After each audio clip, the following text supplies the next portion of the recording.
시작하겠습니다.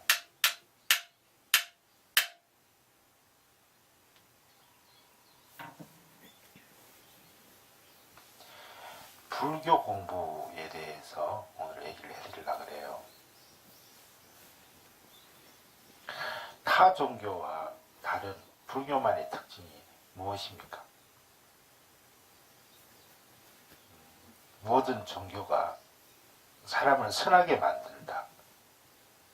는 공통점을 가지고 있기 때문에 흔히들 종교는 똑같다 라는 말을 합니다. 그러나 천만의 말씀입니다. 전혀 그렇지 않습니다. 종교는 자신의 행복을 구하는 데서 출발하지만 궁극적인 목적은 전 인류를 구제하는 데 있습니다. 그러므로 그 가르침 또한 언제 어디에서나 누구에게나 평등하게 적용할 수 있고 그 가르침 속에서 향상의 길로 나아갈 수 있어야 참된 종교라고 할 수 있습니다.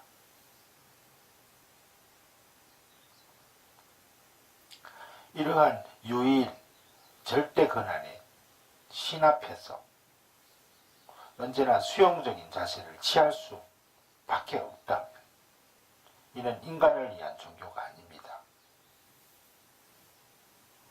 어둡고 어리석은 사람을 밝고 슬기롭게 변화시켜 깨달음을 얻는 것이 불교의 목표입니다. 따라서 객관적인 믿음이 대상이 꼭 있어야 하는 종교가 아닙니다.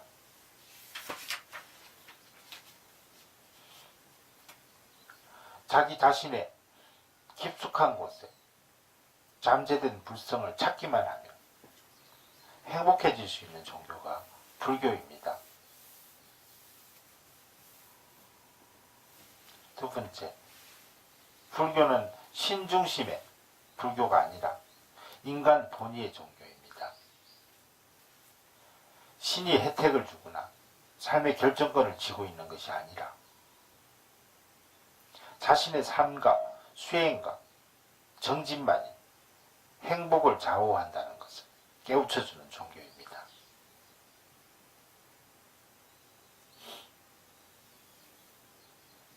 유일신에 매달리는 자만이 선택받을 수 있다는 논리는 불교의 평등사상과 질적으로 차이를 보이고 있습니다.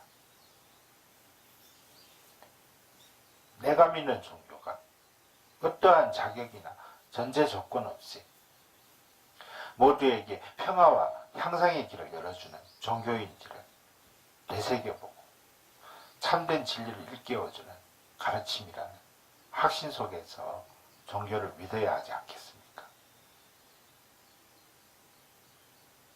세 번째, 불교는 평등의 종교이며 타력신앙이 아니라 자력해탈의 종교입니다.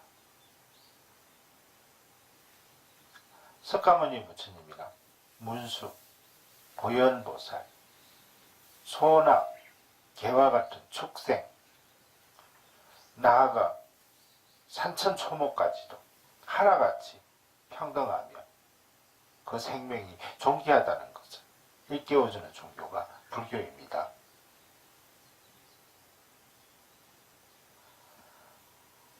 곧 부처님이 될 수 있는 자질을 인간만이 아니라 일체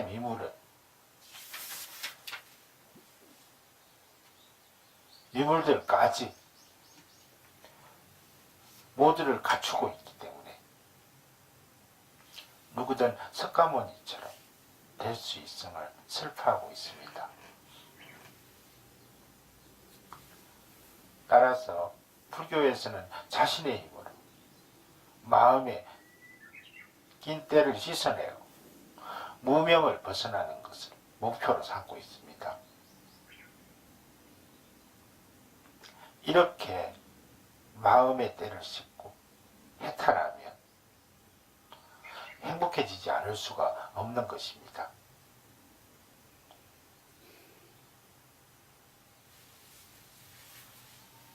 일반인들은 불교를 알고 싶어도 한문경전을 가까이 할 수가 없고 어렵다고들 합니다.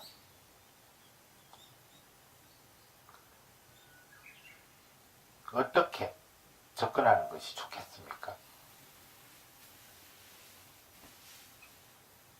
요즘은 옛날과 달라서 8만대장경이 모두 한글로 번역되어 있고 옛날 고승들의 어록도 한글로 되어 있습니다.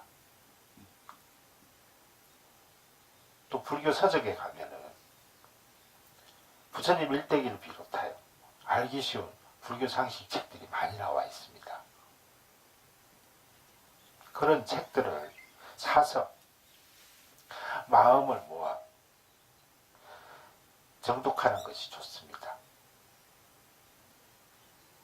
그리고 읽다가 모르는 것이 있으면 가까운 절에 계신 스님들을 찾아가서 여쭤보기도 하고 곰곰이 생각해 보기도 하십시오. 그리 하다 보면 자연히 깊이 들어가게 됩니다.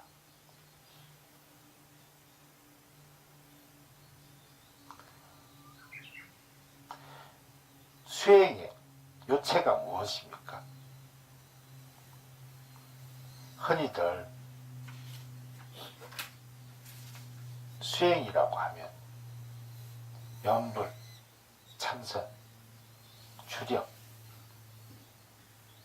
경전공부 등의 공부를 하는 것으로 알고 있는데 깨달음은 그 공부 속에만 있는 것이 아닙니다. 생업에 몰두하거나 밭을 빼거나 밥을 짓거나 빨래를 하거나 모두가 수행이 될 수가 있습니다.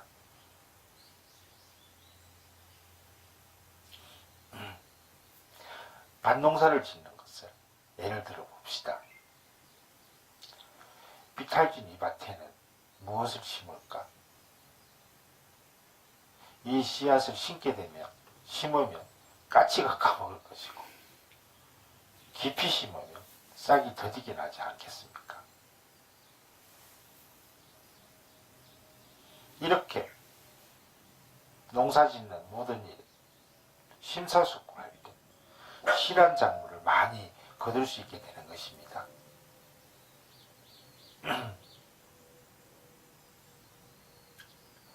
이것이 수행입니다. 밥을 지을 때도 마찬가지입니다. 그냥 쌀을 씻어서 밥솥에 안 치는 것보다는 몸에 좋은 잡곡을 섞어야지. 연로한 부처님을 위해 진밥을 해야 되겠다. 이렇게 바르고 좋은 마음으로 모든 일을 성심껏 하는 것이 수행의 요체요, 기본입니다.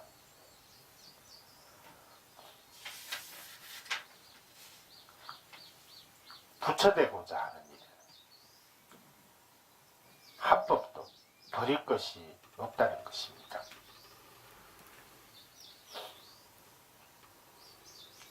하지만 양심의 이탈이 되어서 하는 것도 외도요, 사도입니다. 불자를 자칭할지라도 양심을 저버리고 살면 외도요, 한 번도 절에 안 가본 사람이라 할지라도 제 양심을 속이지 않고 맡은 바 자기 일을 열심히 하고 남의 힘든 일을 도와주면서 사람답게 살면 불교를 잘 믿고 수행 잘하는 불자인 것입니다. 불교적인 삶에 있어서 기준점이 될 만한 가르침은 무엇입니까? 육바라밀, 육바라밀을 기준으로 삼으면 됩니다.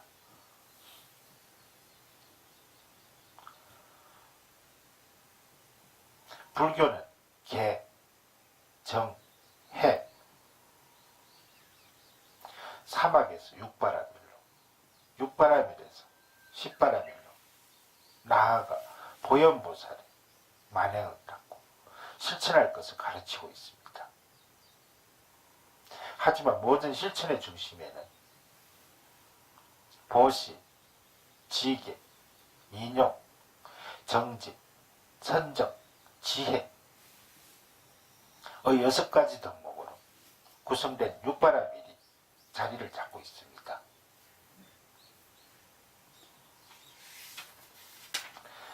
보시는 베풀으라, 지계는 몸단속을 잘하라, 인용은 참을 줄 알아라, 정지는 시작하였거늘 끝까지 밀고 나가라, 선정은 고요한 마음으로 잘 생각해서 하라. 그리하면 지혜가 나서 무엇이든지 척척 잘 된다. 이것이 육바라밀입니다.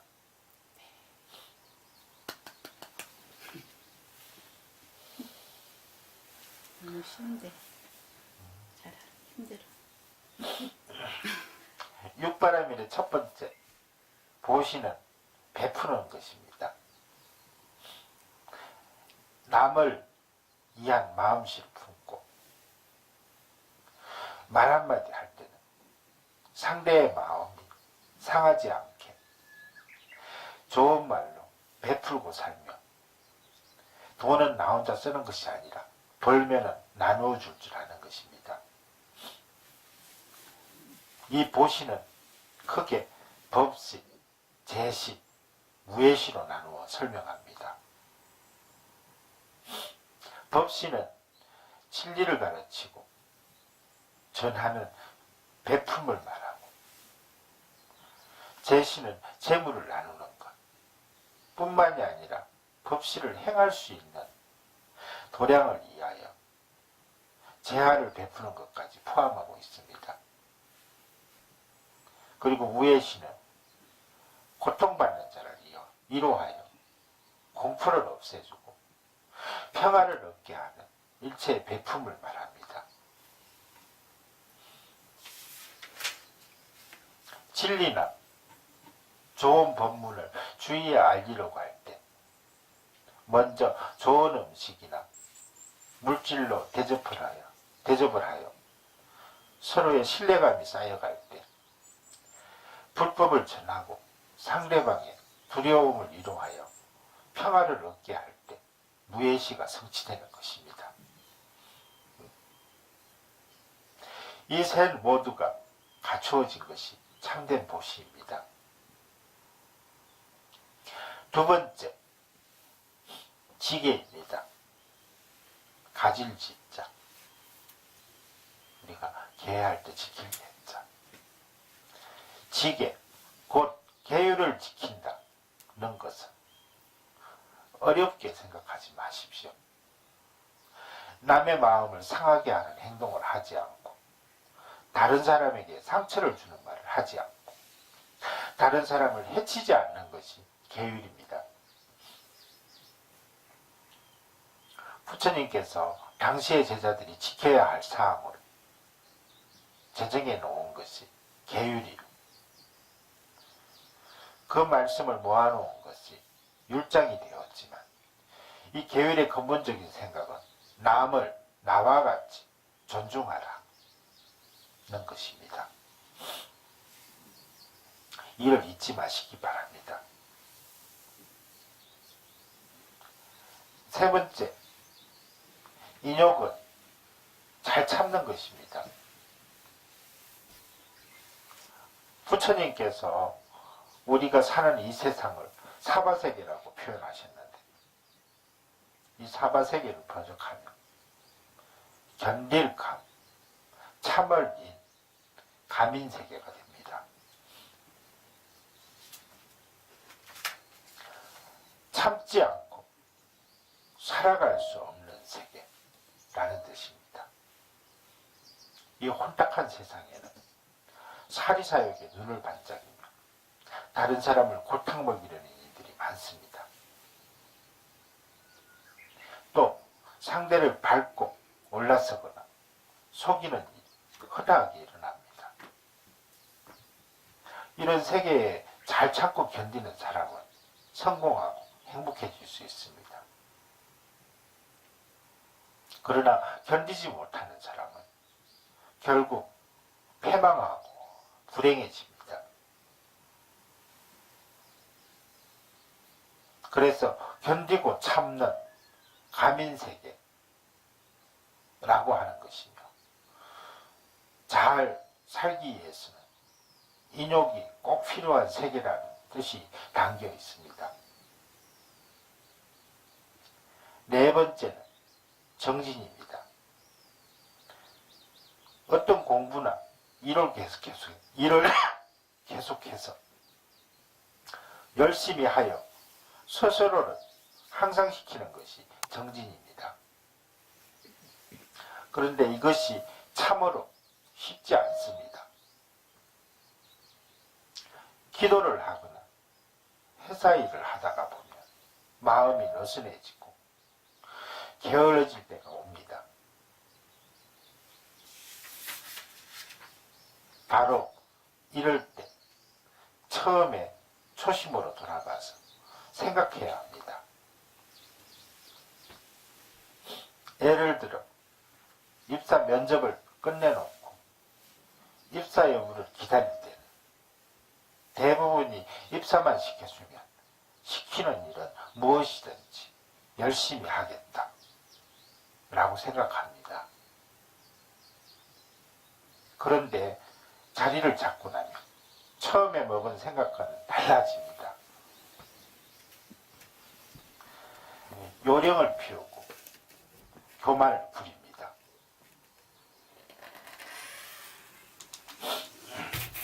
이때 입사할 때의 마음으로 돌아가면 정진할 수 있습니다.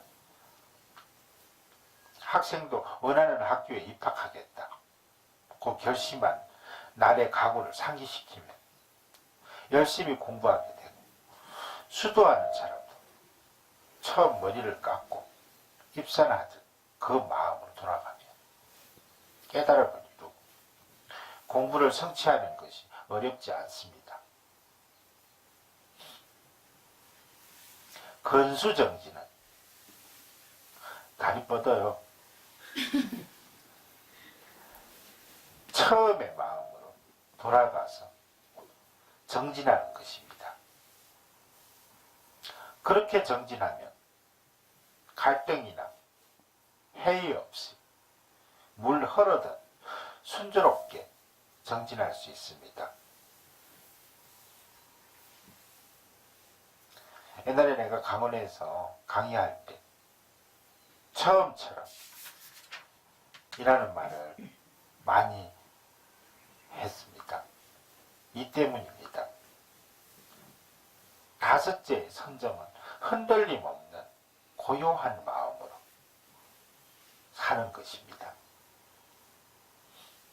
보시, 지게, 인용을 꾸준히 닦아 익히는 정진을 계속하다 보면 저절로 마음이 평화로운 선정에 경지에 이르게 되는 것입니다. 여섯째, 지혜는 목표를 이루어내는 능력입니다. 어떻게 하면 이 목표를 이루어낼 수 있다는 것을 능히 안다는 것입니다.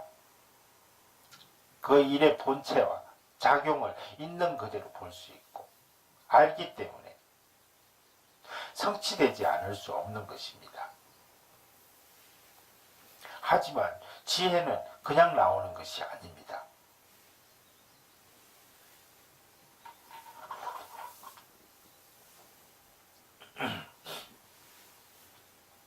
보시, 지혜, 지계, 인용, 정진을 통하여 마음이 고요해지며 저절로 있는 그대로를 볼 수 있는 밝은 지혜가 샘솟게 됩니다.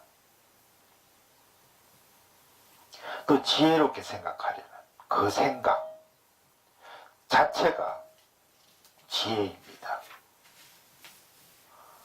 무언가를 하지 않으려면 사람에게는 지혜가 나오지 않지만 무엇이든지 하려는 사람에게는 지혜가 샘솟듯이 생겨납니다. 무엇이든지 노력하려는 의지만 있으면 거기에서 지혜가 샘솟습니다. 이를 잊지 마시기 바랍니다.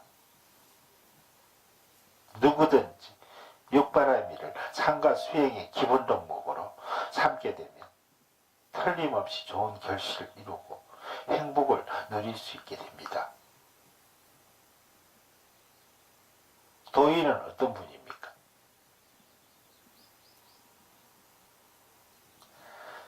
도인이라고 하면 세상 사람들은 하늘을 날아다니거나 신통력을 부리는 사람이라 생각하고 한번 만나봤으면 합니다.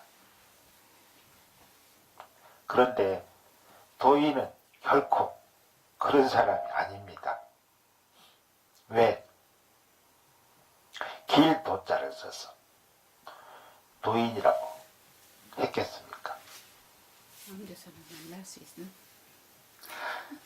학생에게는 학생이 해야 할 일을, 농부에게는 농사 잘 짓는 방법을, 아내에게는 아내의 길을, 남편에게는 남편의 올바른 길을, 그리고 누구에게나 직분에 맞게 그들이 나아가야 할 길을 알려주는 사람이 도인이기 때문에 길도자를 쓰는 것입니다. 진짜 도인은 만유의 생주의 멸과 성주개공을 남김없이 알아서 모든 중생에 나아갈 바를 일러주는 분입니다. 우리 주위에는 그런 가르침을 주는 사람이 분명히 있습니다. 그러나 새는 새의 소리만 듣고 가축은 가축의 소리만 듣듯이 중생은 같은 인간이면서 도인의 소리를 귀담아 듣지를 못하고 자신의 속에 갇혀 괴로움에서 벗어나지 못하는 삶을 살고 있는 것입니다.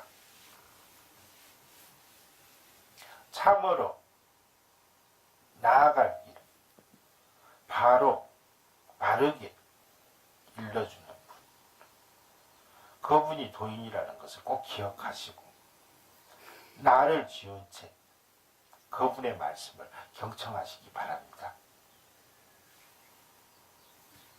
많고 많은 불경 가운데 어떠한 경전을 보는 것이 좋습니까? 경은 부처님이 되는 길로 인도하는 구두의 지침서요. 온갖 번뇌망상을 제거하는 방법을 적어놓은 책입니다. 자연, 경을 읽고 탐구하는 것은 부처님 가르침을 지식으로 쌓아두기 위함이 아니라 실천수행을 삼기 위함에 있습니다. 현존하는 경전을 크게 나누어 보면 참선하는 사람이 읽으면 좋은 경전, 공부에 좋은 경전, 중생교화에 효력이 있는 큰 경전 등으로 분류할 수 있습니다. 나는 자기 성부를 위해 정진하는 사람에게는 성가기각, 선문찰용, 육조단경, 건강경, 오가해 등을 지송하라고 합니다. 앞으로 계속 할 건데 건강경 끝나고 경전 공부를 하는 이에게는 초발심 자경목부터 시작하여 철학적인 능언경, 건강경, 원각경, 법화경, 화엄경, 유마경, 해심밀경 보는 것이 좋습니다. 앞으로 내가 강의해야 될 경전을 다 나열하는 거예요. 중생을 포교하는 데 있어서 여러 경전을 가르치는 것보다 천수경, 반야신경, 간응경, 금강경, 법화경을 깨우쳐주는 것이 적당한데, 이 경전들은 성불에도 좋지만 특히 염송을 하거나 사경을 하는 복덕도 대단합니다. 하지만 마음을 돌이키지 않으면 경을 봐도 아무런 소용이 없습니다. 경을 읽는 목적은 그것을 수행의 지침으로 삼아 일념으로 정진하여 열반의 길로 나아감에 있습니다. 마음을 반성하지 않은 채 경전을 본다는 것은 곧 더러운 걸레로 깨끗한 방을 다시 닦는 것과 같이 됩니다. 결과적으로 세월만 허비할 뿐입니다. 선을 안이라고 한다면 교는 그 안을 감싸고 복돋아주는 바퀴라고 할 수 있습니다. 극과 속이 일치할 때 진정한 공부가 됩니다.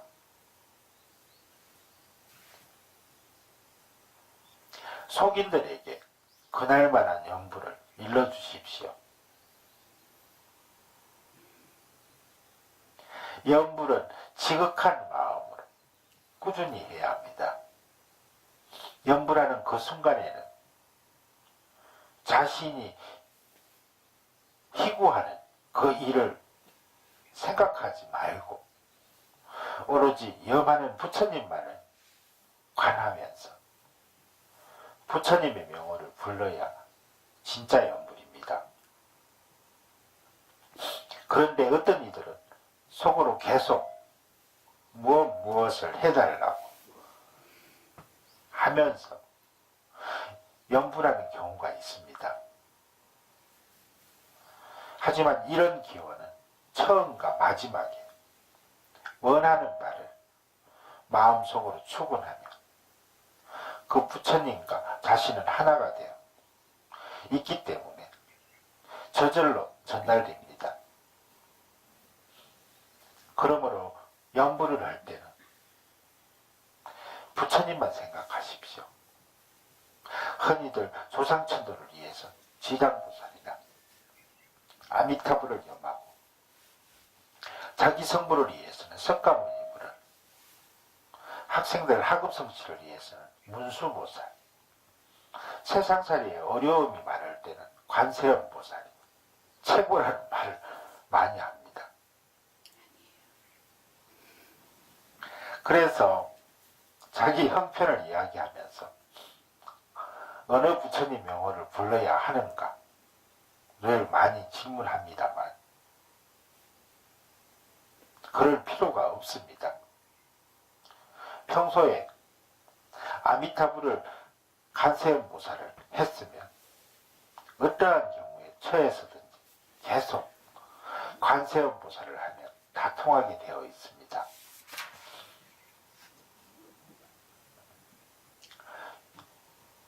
성불, 열반의 경계는 어떤 것입니까? 성불, 열반의 경계는 본래 청정한 본심 자리입니다.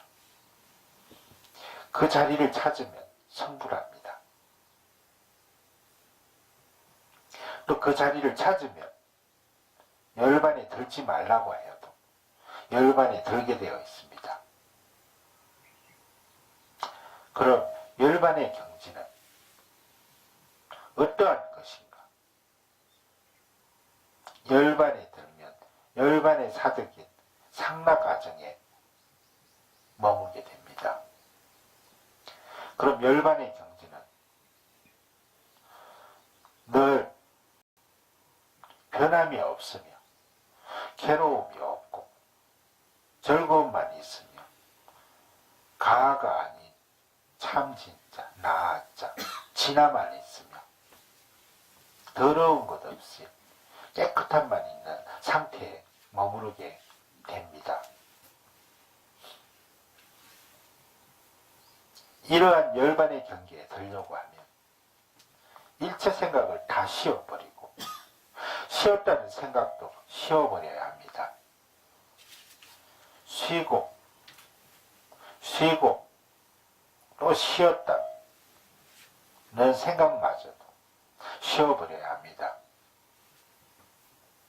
그 자리는 깨달음도 없고 깨달았다는 생각도 없습니다.